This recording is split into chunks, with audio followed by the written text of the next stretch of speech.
Hello Year 7, Mr. Theobald here. I'm just going to spend a minute just going through your forthcoming assessment to explain what you need to know, how you can prepare yourself and how you can be ready. So the title of your assessment is going to be, what is a geographer? Okay, and it's based on all the work we've done so far. So the assessment will take place in class.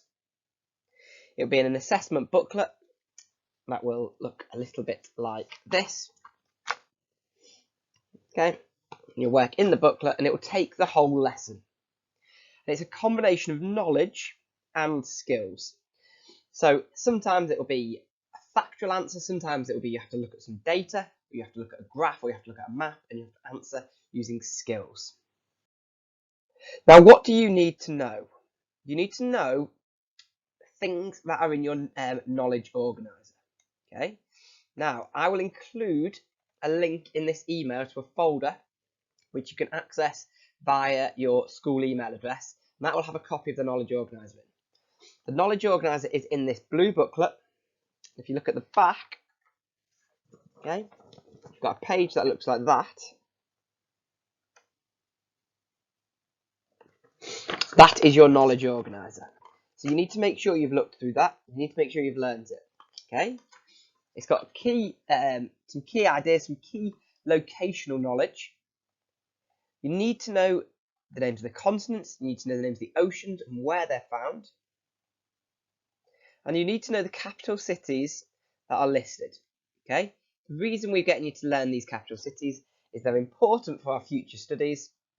And what you need to do is, if you can identify where they are now, it's going to save us a lot of time moving forward. So if you get if you get a grasp of where things are in the world, it makes everything in geography easier. I also need you to look through your books and you remind yourself how to use maps. I'm going to talk a bit more about this later in this video. But you need to think about directions, grid references, symbols, and how height is shown. You also need to remember and practice your compass direction, so never eat north, east, south, west. Okay, and you need to have a look back over field sketching and aerial photos, which you've covered in lessons recently. First thing for you to do or to consider is consider or be aware that there's different types of geography. Geography is a big word. It's like an umbrella, and under that umbrella we've got different types of geography. Okay, and those three types of geography, we've got human, physical, and environmental. Okay, and they all are types of geography. Human geography is about how man and men and women and mankind affects and is shaping the world. Physical geography is about the physical, the natural world itself.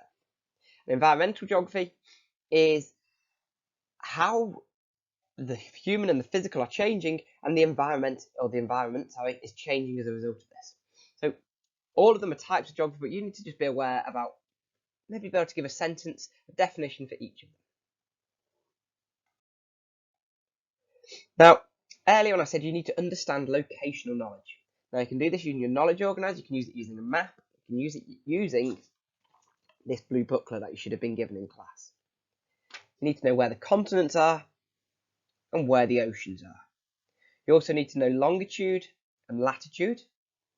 You need to know the key markers on the map. Okay, so we're talking about the two tropics and the equator. So understanding that map, and you've got it in your planner as well, will set you up to be successful, not just now, but in the future at Delisle in geography.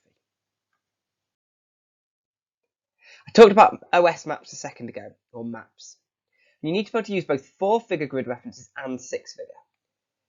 Just remember, we'll go along the corridor and up the stairs. Okay. Now, when I talked about 6-figure grid references, you need to remember, and if you look at this map here, here's the square. Okay. You need to remember that for a six-figure grid reference, we divide the imaginary box. Okay, we add imaginary lines on to the box so we can get a more precise reading. You need to be aware of symbols. Okay, you need to be able to measure distance, which you should have practiced in class, and you need to talk about height in maps. And for height in maps, the easiest way to do, if you look at these lines here, the contour lines, you can just about make some out. Okay, so have a look through that. Now I'm going to talk about something that's going to help you with that in a second. Okay. Now, what you can do to help yourself. you need to work through your blue booklet. Okay, this is designed to help you with homework. Different teachers will set different bits at different times. Okay, go back through it. Make sure you've done everything. Make sure you understand everything that's in there. Okay, and that will give you a really good, solid foundation. Secondly, you can look through your book and remind yourself what was covered in class. Again, you've all got your books. You can all get on with that. You need to learn the knowledge organiser. Okay, and again, I will attach that to this email so you've got it.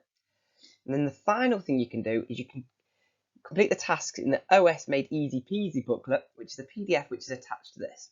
It goes over all the things, okay, that we've just talked about, or that I've just talked about on that slide when I talked about the map and I talked about the OS skills. That little booklet, that attached PDF, which will be attached to this email and in the link, okay, in the folder in the link, you'll be able to do that. So you've got plenty of things you'll be getting on with. As I said, it will take place in a lesson in a few weeks. Your teacher will tell you when, obviously because I don't teach you all, I can't tell you that. But that's just a bit of a foundation to make sure you understand what it's going to be like and how you can get on with it. Good luck, and I'll see you all soon.